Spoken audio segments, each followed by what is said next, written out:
I am Ken Ueno. I'm a composer, vocalist, and sound artist.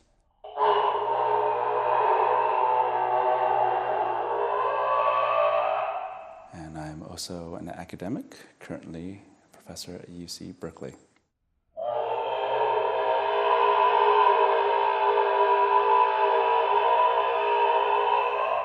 As a composer, I write mainly for other people to perform, classically trained musicians, orchestras, string quartets, so forth. And I also have pieces in which I write for myself to play with orchestras and chamber ensembles. And I also perform solo and improvise with other people, and also make installations for galleries and museums. As a vocalist, I specialize in what is called extended techniques, using my voice in non-classically informed, trained ways.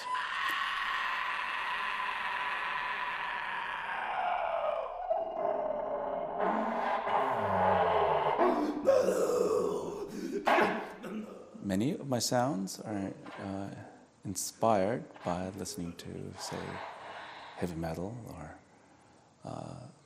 throat singers from other cultures, and also from listening to electronic music or avant-garde jazz and trying to imitate, let's say, like multiphonics, so saxophonists, and other things just from trial and error. This year, I had a residency with the local Pittsburgh ensemble, Alia Musica, and it's a grant that supported my residency here to spend 10 weeks over the course of the year. So we broke it up into several chunks of 2-3 weeks, and starting in the summer last year, and currently it's May. This is my last installment, leading up to a premiere next week for Alia and their festival. And so it's been nice coming back and forth and spending lots of time here in Pittsburgh, getting to know people, going to Steelers and Pirates games, getting to know the growing foodie scene here, as well as experiencing the town in different seasons, which is nice because I come from California where we don't really have seasons.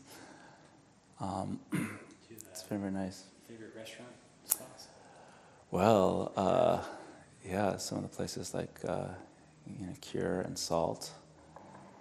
Going along with some of the restaurants I've eaten here in Pittsburgh. I'm a committed foodie.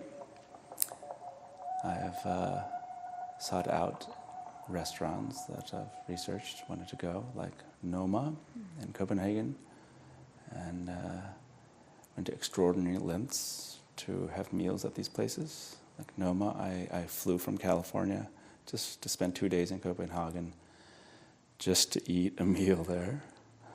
Or gone to Japan to have the world's best sushi at Jiro's. I'm also lucky to live in the Bay Area, where we have such amazing restaurants. Of course, Chez Panisse, and more locally, Commis Atelier Cren, Aquarello, Qua, Quince. Just such a high density of world-class eating. Benu. So that's probably my biggest hobby. Right? It changes you because it's an art form that actually becomes part of you physically. No, it's also changed me artistically too. The care and research and mastery these fine chefs dedicate their craft, and it's a very palpable energy, and it's a kind of holistic presentation from not just the food and how it looks, but the presentation and the temporality of it, you know, and even the sound, right? Like I remember at Noma, there's no music, but we didn't miss it because the main feature was the food, and everybody was just talking about the food, you know, and different energies of risk. In a place like Alinea, it's like a magic show. It's just so perfect that it's a kind of, you know, they don't show anything in the process. It's just everything that they worked out, right?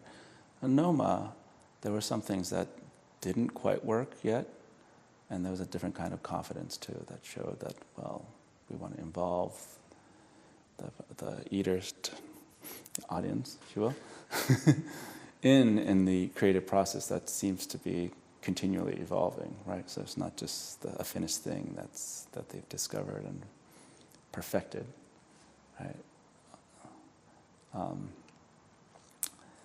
Those are things that I want to balance in my own work.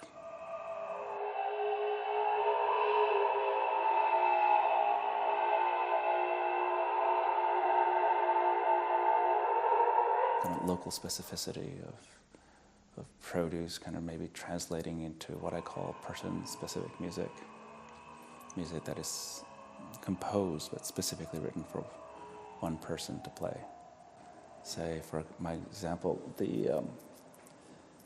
my vocal concerto, which is a big part of my residency here in the fall, is specifically designed for me to be the soloist, and as of yet, no one else can or maybe doesn't want to either yet, because of the unusual nature of the performance practice, the weird sounds I make. Yes, I have a concerto for two-bow cellist, specifically for Francis Murray Uti. That's another piece that no one else in the world can perform. I've also written concertos for my friends Wendy Richmond, viola, and Greg Oakes on clarinet, and Philippe Brunet on trumpet.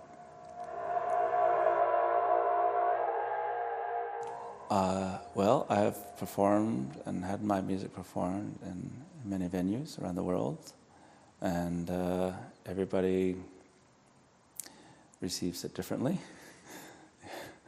And I have a range of reviews that reflect that variety of individual reception. But overall, I have been lucky enough that enough people have supported my work that I can live from making only the kind of music I want to make. And so that's a privilege.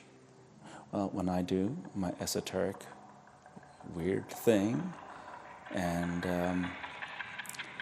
people seem to get it, that it's life-affirming. And of course, it's not for everybody, but I'm not out for ubiquity, but for a unique place in the world. When anybody gets it, I'm astounded, and it makes me feel less alone in the world. One of the things I say when people ask me, of course, what do you think when people don't like what you do or understand it? I think, well, you know, actually, the more they think I'm weird, or the more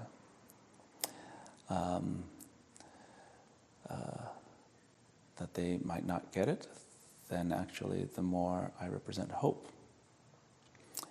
Because I am able to live from what I do, and you know, chances are my shit's weirder than their shit. So if I can live from doing my thing, then surely they can too.